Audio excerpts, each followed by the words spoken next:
Caria l'anno 1812. Sotto la gelida extension dell'imperio russo, si disataba una pesadilla que tormentaria a los estrategas militares durante siglos. El ejército llamas reunido en la historia europea, más de 600,000 hombres, con 200,000 formando su núcleo de combate, marcha bajo el espacio el mando del general más brillante de la historia. Napoleon Bonaparte, el hombre que había conquistado Europa, que había humillado a Austria, Prusia y innumerables reinos, avanzaba hacia Rusia con absoluta confianza. Pero Rusia era diferente. Rusia era inmensamente vasta, fría más allá de la imaginación, y posee una paciencia que los imperios construidos sobre la gloria llamas podrían comprender. O cruza el río Niemen, la grande armia cae en una trampa no construida por manos humanas, sino forjada por la naturaleza misma y explotada por defensas que comprendían que el invierno, cruel y implacable, podía ser un arma más devastadora que cualquier ejército. Lo que seguió no fue una simple derrota militar, fue la aniquilación de lo aparentemente invencible. Fue el momento en que la naturaleza se convirtió en combación, cuando la escarcha y la mataron más soldados que las balas. Para cuando los restos del ejército de Napoleón retrocedieron tambaleando, quedaban menos de 30,000 soldados efectivos de las más de 600,000 fuerzas que habían entrado. Los cadáveres congelados de cientos de miles yacían esparcidos, y un grotesco monumento a la arrogancia de creer que el genio militar podía conquistar la geografía y el clima. Esta es la historia de cómo el invierno aplastó un imperio.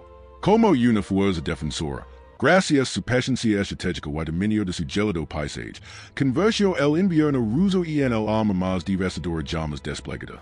Como 200,000 invasores fueron destruidos no en batalla gloriosa, sino por hambre, congelación y el lento horror de la retirada tras de un infierno helado. Para 1812, Napoleón Bonaparte se alzaba sobre Europa como un coloso. Había ascendido des orígenes corsos hasta convertirse en emperador de Francia, transformando el continente mediante genio militar y astucia política. Sus victorias parecen un catálogo de geografía europea. Austerlitz, Jena, Friedland, Wagram. Había derrotado a Austria repetidamente, aplastado a Prusia, obligado a Rusia a pedir paz en tilsit y control de España mediante reyes taitas. Su código legal se implementaba en territorios conquistados, transformando sociedades feudales en estados modernos. Pero el dominio de Napoleón tenía una debilidad crítica, Gran Bretaña. La nación insular, protegida por su armada y el canal, permanecía desafiantemente fuera de su alcance. Incapaz de invadir Gran Bretaña tras Trafalgar, Napoleón implementó el sistema continental, un bloqueo económico masivo diseñado para estrangular el comercio británico prohibiendo a cualquier nación europea comerciar con Gran Bretaña. Para que funcionara, todas las potencias europeas debían acatar las normas. Y aquí residía la semilla del desastre. Rusia, bajo el zar Alejandro I, había aceptado inicialmente el bloqueo tras la derrota de en Friedland. Pero el sistema continental fue económicamente devastador para Rusia. Su economía dependía de exportar a Gran Bretaña. Parte 2, Spanish translation, bajo 5,000 caracteres. Para 1810, la adhesión rusa al sistema continental era más teórica que real. Los puertos rusos permitían discretamente barcos británicos bajo banderas neutrales. Los comerciantes rusos contrabandeaban mercancías británicas. La economía rusa exigía alivio. El zar Alejandro, antipresión interna, comenzó a prepararse para el inevitable conflicto. Napoleón veía el incumplimiento ruso como amenaza económica y desafió a su autoridad. Si Rusia podía desafiarlo con impunidad, ¿qué impediría que otras naciones lo imitaran? Su imperio, cimentado sobre percepción de invencibilidad, requeriría que los desafíos se aplastaran. Durante más de un año, Napoleón preparó la mayor expedición militar de la historia. Reunió no solo tropas francesas, sino contingentes de todas las naciones bajo su control, italianos, alemanes, polacos, holandeses, suizos, croatas, portugueses y españoles. La grande armia que se reunió en la frontera rusa en junio de 1812 era fuerza verdaderamente internacional, con más de 600,000 hombres. Este ejército era maravilla logística. Napoleón había dispuesto depósitos de suministros, caravanas y sistemas de apoyo de escala sin precedentes. Comprendía que los ejércitos marchaban con el estómago lleno, y había planificado en consecuencia, o hizo creer. Lo que Napoleón no apreció fue la inmensidad de Rusia. Francia cabia varias visas en el imperio ruso. Los caminos eran primitivos. Pistas de tierra cuya conversión en lodo intransitable con lluvia. La población era escasa, con ciudades separadas por cientos de kilómetros de bosques, pantanos y estepas. El clima era extremo, con que la estival que propiciaba enfermedades y frío invierno que mataba en horrores. Más importante, la estrategia militar rusa era fundamentalmente diferente. Los ejércitos austriaco y prusiano habían defendido sus capitales, sabiendo que perderla significaba perder la guerra. Pero la inmensidad de Rusia significaba que las nociones convencionales de batallas decisivas y capitales capturadas eran irrelevantes. El ejército ruso, bajo Miguel Barclay de Tolly y posteriormente el general Miguel Kutuzov, adoptó estrategia que parecía cobarde pero resultó devastadoramente efectiva, la retirada estratégica. Y en lugar de dar a Napoleón la batalla decisiva que buscaba, los rusos se retirarían, comando cosechas y suministros, obligando a la grande armia a extender sus líneas de suministro hasta el límite. El 24 de junio de 1812, la grande armia de Napoleón cruzó el río Niemen, y entró en territorio ruso. Fue espectáculo que impresionó. Cientos de miles de soldados, decenas de miles de caballos, interminables caravanas de carros, artillería con cientos de cañones. El plan de Napoleón era simple. Avanza rápidamente, obliga al ejército ruso a presentar batalla, destruye en uno o dos combates decisivos, como había hecho con tantos otros, y dicta conditions de paz des Moscú. Prevé que la campana no duraría más de 6 semanas. Estaría de regreso en Paris antes del invierno. La respuesta rusa lo desconcertó.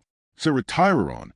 Cada vez que las fuerzas napoleónicas se acercaban, los ejércitos rusos se detenían más. Se produjeron pequeños enfrentamientos, pero la batalla decisiva que Napoleón buscaba seguía siendo esquiva. Parte 3. Spanish translation. Bajo 5,000 characters. Esta retirada no fue jugada de pánico. Fue estrategia calculada.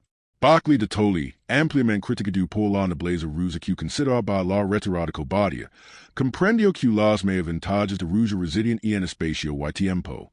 Cada kilómetro que Napoleón avanzaba ampliaba sus líneas de suministro. Cada semana acercaba la grande armia al invierno ruso. Cada batalla evitada preservaba. Soldados rusos. Pero la estrategia tuvo costo terrible para Rusia. Al retirarse, las fuerzas rusas implementaron política de tierra arrasada. Quemaron cultivos y en campos. Destruyeron reservas de alimentos. Evacuaron o incendiaron aldeas. Todo lo que pudiera proveer sustento al invasor fue eliminado. El pueblo ruso, particularmente la nobleza propietaria de tierras destruidas, estaba indignado. La presión sobre el liderazgo ruso era inmensa. Barclay de Tolly, de ascendencia baltica alemana, enfrentó acusaciones de que su sangre extranjera le impide defender Rusia adecuadamente. Fue reemplazado por Kutuzov, hero ruso de nacimiento, quien según opinión pública finalmente lucharía. Para Napoleón, el avance interminable se volvía pesadilla. Su ejército, que había comenzado con más de 600,000 hombres, sufría hemorragia no por bajas y en combate, sino por horrores cotidianos de logística de campana. Hombres sufrieron dysentería y tifus. Caballos morían de agotamiento y falta de forraje. Desertores se escabullían por la noche. Para cuando llegó Smolensk en agosto, tras avanzar más de 640 kilómetros en Rusia, su fuerza de combate efectiva y se había reducido a casi la mitad, no por batalla, sino por enfermedades, deserción y desgaste. El sistema de abastecimiento se estaba desmoronando. Los carros no podían seguir el ritmo. Los depósitos establecidos en fronteras se encontraban ahora a cientos de kilómetros. La comida escaseó. La tierra arrasada implicaba que la recolección de alimentos, forma tradicional en que ejércitos complementaban raciones, rendía escasos resultados. Soldados comenzaron a sacrificar sus propios caballos para con, reduciendo aún más movilidad y capacidad de abastecimiento. La disciplina comenzó a debilitarse a medida de que hombres hambrientos priorizaban búsqueda de alimentos sobre orden militar. Sin embargo, Napoleón siguió adelante. Su instinto de desha que se lograba obligar a los rusos a lucha, podría lograr victoria que pondría fin a esta frustrante campana. Moscú estaba adelante, la antigua capital de Rusia, su corazón espiritual. Seguramente, por Moscú, los rusos finalmente presentarían batalla. El 7 de septiembre de 1812, Napoleón finalmente vio cumplido su deseo. El'exército ruso, o mando de Kutuzov, se dirigió a combatir en Bergino, pequeña aldea unos 112 kilómetros al oeste de Moscú. Kutuzov había elegido fuertes posiciones defensivas, concha de que no podía igualar la brillantes táctica de Napoleón en guerra de maniobras, pero si podía pegar caro y un asalto frontal. La batalla de Bergino se convirtió en una de las batallas de un solo día más sangrientas de la historia hasta ese momento. Más de 250,000 hombres se enfrentaron. Napoleón lanzó asaltos masivos contra posiciones rusas. La infantería francesa asaltó fortificaciones rusas una y otra vez. Parte 4, Spanish translation, bajo 5,000 characters. A la naquesa, los franceses dominaban el campo. Los rusos se retiraron, continuando su retirada. Según lógica militar tradicional, Napoleón había ganado, pero su victoria que se sintió como derrota. La Grande Armia había sufrido aproximadamente 30,000 bajas, pérdidas irreparables en esta zona tan profunda de Rusia. El ejército ruso, aunque había sufrido quizás 45,000 bajas, se mantuvo intacto como fuerza de combate y continuó retirándose, atrayendo a Napoleón cada vez más hacia el interior. Fundamentalmente, la batalla no había sido la victoria decisiva que Napoleón necesitaba. El ejército ruso no había sido destruido, no se había rendido. Simplemente se había retirado aún más hacia el vasto interior ruso, y el ejército de Napoleón, ahora mermado, exhausto y con invierno acecándose, no tenía más opción que seguir adelante o admitir derrota. Una semana después de Bergino, Napoleón entró en Moscú. La antigua capital de Rusia se extendía ante él. Seguramente, razonó Napoleón, ocupa Moscú o Bulgaria a Alejandro negocia paz. Napoleón entró en Moscú el 14 de septiembre de 1812, esperando encontrar ciudad repleta de provisions y refugio donde su ejército pudiera descansar, reabastecerse y esperar rendición rusa. En cambio, encontró ciudad prácticamente abandonada. El gobernador, Conde Rostopchin, había evacuado a media parte de población y, en acto de desesperada rebeldia, ordenó quemar la ciudad en lugar de permitir que sirviera de refugio a invasores. Esa noche, se desataron incendios por todo Moscú. Y fueron provocados deliberadamente por patriotas rusos, accidentalmente por soldados franceses que secuiban, o combinación de ambos, el resultado fue catastrófico. Los incendios se propagaron rápidamente por la ciudad, de Madera. Durante 3 días, Moscú ardió.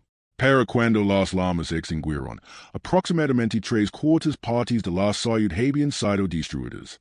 Napoleón se vio envuelto en pesadilla estratégica.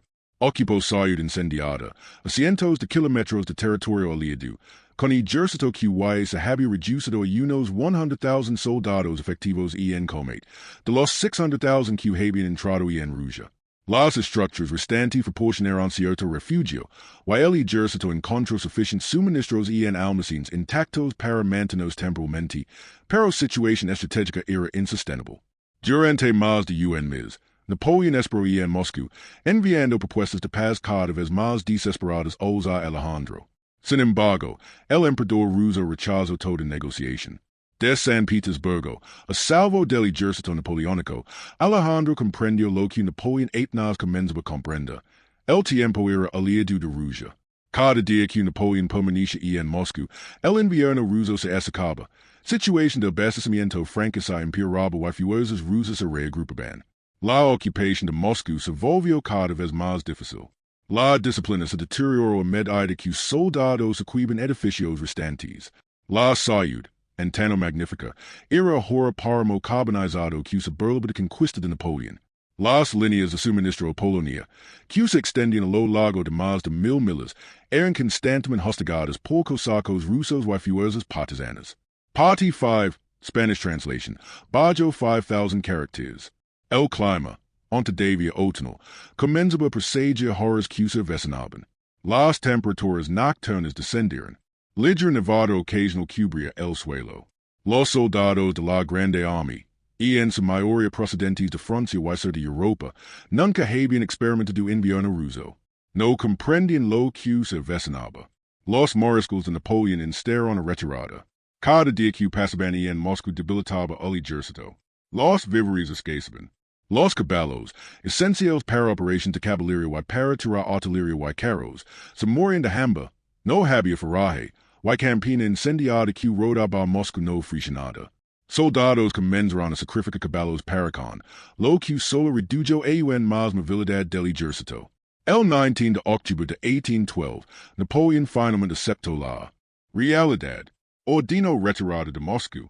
El plan era marchar al suroeste hacia Kaluga, siguiendo ruta diferente a la que habían utilizado para avanzar, con esperanza de encontrar tierras virgen con víveres y suministros. Pero Kutuzov, posicionando a su rejuvenecido ejército ruso, bloqueó esta ruta. Juro comete en Militar obligó a Napoleon a abandonar ese plan, y retirarse por mismo camino por el que había avanzado, camino y devastado por su ejército meses antes. La Grande Armia inició su retirada en orden relativamente bueno, pero se dirige hacia desastre.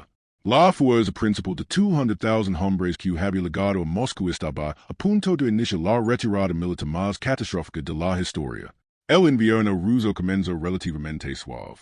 Pero incluso el frío inicial fue devastador para el ejército que no estaba preparado. Los soldados llevaban uniformes de verano. No se les había proporcionado ropa de invierno porque Napoleon planeaba regresar antes de la llegada del invierno. Ahora, a finales de octubre y principios de noviembre, con descenso de temperaturas, no contaban con protección. La primera gran nevada llegó a principios de noviembre. Transformó la y difícil retirada en marcha de la muerte. Los caminos se convirtieron en pistas cubiertas de hilo don hombres y caballos resbalaban y caen. Queens caen a menudo no se levantaban. La congelación comenzó a devastar al ejército. Los dedos de manos y pies se ennegrecieron y desprendieron. Hombres se envolvían los pies con trapos arrancados de sus uniformes, lo que prácticamente no les ofreció protección. Pero el frío era solo un enemigo entre muchos. El hambre era igualmente mortal. El ejército se retiraba por ruta que había sido despejada de alimentos meses antes. La tierra arrasada significaba que hoy días no ofrecían ningún alivio. Los pocos suministros existían en convoy fuertemente custodiados que luchaban por mantener ritmo del ejército en retirada. Soldados se comían sus cinturones de cuero, hervían silas de monta para preparar sopa terrible y se peleaban por pedazos de pan. Miles de caballos morían. Sin caballos, el ejército tuvo que abandonar carros, artillería y soldados heridos. Napoleon, que había entrado en Rusia con casi 1,400 piezas de artillería, vio como ese enorme parque de armas se reduce día a día. Parte 6, Spanish translation, bajo 5,000 caracteres. El ejército ruso, mientras tanto, no necesitaba atacar. Se mantuvo a la sombra de retirada, dejando que invierno hiciera media parte del trabajo. Las unidades de caballería cosaca hostigaban constantemente columnas, abalanzando para capturar rezagados, en busca unidades aisladas y sembrar terra constante. Cualquier soldado que se quedara atrás de columna principal tenía pocas probabilidades de sobrevivir. Las fuerzas regulares rusas al mando de Kutuzov seguían avance paso mesurado, atacando solo cuando surgió oportunidad. No necesitaban arriesgar sus soldados en asaltos directos. Cada día, la Grande Armia era más pequeña, más débil y más desesperada. A medida que el ejército de Napoleon se retiraba hacia oeste, situación estratégica imperio. Nuevos ejércitos rusos, que habían estado operando en flancos del avance napoleónico, comenzaron a converger en ruta de retirada. El ejército del almirante Pavel Chichagov avanzaba desde las fuerzas del general Peter Wittgenstein presionaban desde norte. El ejército principal de Kutuzov seguía desde este. Los rusos no solo perseguían, sino que rodeaban. El punto más crítico fue cruz del río Berezina. Los puentes habían sido destruidos, y el río, aunque parcialmente congelado, no estaba lo suficientemente congelado como para cruzarlo con seguridad. Los ingenieros de Napoleon, trabajando en condiciones terribles con agua tan fría que mataba hombres en minutos, lograron construir dos puentes temporales. El cruz del río Berezina a finales de noviembre se convirtió en uno de episodios más desesperados de retirada. Los ejércitos rusos convergen en cruz desde múltiples direcciones. Las fuerzas restantes de Napoleon, quizás unos 40,000 soldados con capacidad de combate, además de miles de rezagados, heridos y seguidores, tuvieron que cruzar dos estrechos puentes bajo fuego de artillería y amenaza de asalto de infantería. La escena era apocalíptica. Miles de personas se agolpaban hacia puentes, presas del pánico, achapalandos. Los proyectiles de artillería rusa impactaban en masa humana, sembrando carnicería. Cuando tropas rusas se acercaron lo suficiente como para amenazar puentes, unidades capaces restantes de Napoleón liberaron desesperadas acciones de retaguardia para ganar tiempo. Durante 3 días, esta pesadilla continuó. El propio Napoleón permaneció en Arilla Oriental hasta último momento, organizando defensa. Cuando finalmente cruzó Río el 28 de noviembre, dejó atrás a miles que no lo habían logrado. El 29 de noviembre, anti-asedio de fuerzas rusas, los puentes fueron quemados. Miles de personas seguían en Arilla Oriental, abandonadas merced del ejército ruso y del invierno. Tras Berezina, retirada continuó con frío cada vez más intenso. Diciembre trajo temperaturas que descendieron a menos 30 grados Celsius o menos. Con estas temperaturas, seres humanos desprotegidos mueren en cuestión de horas. Los soldados de grande army no contaban con protección. La marcha de mule continuó. Cada kilómetro dejaba más cadáveres congelados. Parte 7, Spanish translation, final, bajo 5,000 characters. Hombres morían mientras caminaban, literalmente congelados. Otros se sentaban a descanso y nunca más se levantaban, congelados como estatuas grotescas. El camino hacia el salino de muertos, rastro congelado de cuerpos que marcaba ruta de retirada. La disciplina se había derrumbado por completo. El ejército existía solo como grupos dispersos de hombres que avanzaban a tientas hacia oeste, motivados únicamente por instinto de supervivencia. Los oficiales no tenían autoridad más allá de pequeños grupos. El saqueo, robo e incluso violencia entre soldados y en retirada se volvieron comunes. El 5 de diciembre de 1812, en Sayo de Smogan, Napoleón tomó decisión crucial. Abandonó su ejército y se dirigió a París. Su razonamiento era acertado. Necesitaba legar Francia antes de que noticia del desastre causa agitación política, y su presencia con restos de grande army que se tambaleaban no tenía ninguna utilidad práctica. Dejó al mariscal Murat al mando y partió con pequeño grupo móvil. Los soldados que Napoleón dejó atrás continuaron su marcha de muerte. Llegaron a Vilna a principios de diciembre, donde se habían almacenado algunos suministros. Pero ruptura de disciplina fue tan completa que, en lugar de distribución organizada, hombres hambrientos simplemente invadieron almacenes, etiboran dos.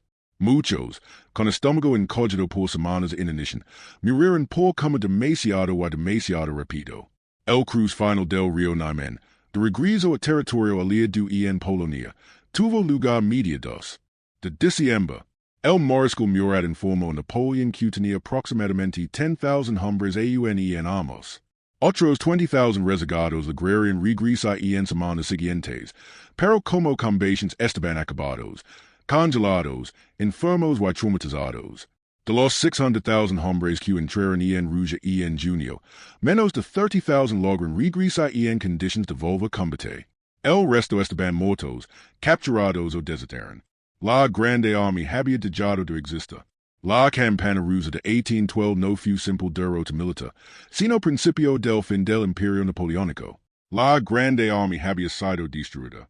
El mito de invencibilidad de Napoleón se había desmoronado no principalmente por genio militar que se lo oponía, sino por combinación de estrategia rusa y brutal realidad de naturaleza. Inmediatamente después, Napoleón intentó desesperadamente reconstruir su poder militar. Con energía asombrosa, formó nuevos ejércitos en Francia. Para primavera de 1813, había reunido nuevo ejército de varios cientos de miles de hombres, pero no en la grande army. En reclutas novatos, mal entrenados. El impacto político fue igualmente devastador. Las naciones que Napoleón había subyugado vieron victoria de Rusia como prueba de que el emperador no era invencible. Prusia cambió de bando a principios de 1813. Austria se retiró de alianza francesa. Suecia se unió a coalición antinapoleónica. Para Rusia, exitosa defensa la consolidó como gran potencia europea. El zar Alejandro se convirtió en una de figuras más influyentes del orden europeo post-napoleónico. Los ejércitos rusos marcharon hacia oeste en su persecución, llegando finalmente a París en 1814. La campana proporcionó lecciones aprendidas durante siglos. Demostró que factores logísticos, líneas de suministro, clima, terreno, podían ser más decisivos que brillantes táctica. El vasto territorio ruso permite estrategia de defensa en profundidad imposible para nations más pequeñas. El papel del invierno se volvió legendario. El cruz de Berezina se incorporó a lenguas europeas como metáfora del desastre. Para observadores modernos, campana de 1812 ofrece lecciones temporales. Numbers recuerda que superioridad táctica no siempre puede superar realidades geográficas y climáticas. Demuestra que paciencia y profundidad estratégica pueden vencer agresión. Muestra que naturaleza misma puede convertirse en arma cuando defensas comprenden su entorno medio que invasores. El asedio que paralizó un imperio no fue librado por ejércitos en sentido tradicional, sino por paciente crueldad del invierno, inmensidad del paisaje ruso y determinación del pueblo dispuesto a sacrificarlo todo antes que sometidos. Al final, naturaleza misma demostró su arma más devastadora jamás empleada. El invierno aplastó a 200,000 invasores y destrozó mayor fuerza militar que Europa jamás había visto. Word count, approximately 2,980 words, under 3,000 is requested. Structure, maintained original epic narrative flow. Tone, dramatic, historical, storytelling style preserved. Grammar, professional Spanish translation. Parts, divided into 7 parts, each under 5,000 characters. Script AB Spanish mind translate Hoge high, 3,000 words a cam high, 2,980 words, or 7 parts mind divide high. High part 5,000 characters a cam high. Storytelling style, tone or structure bilkul maintain ki gaya high.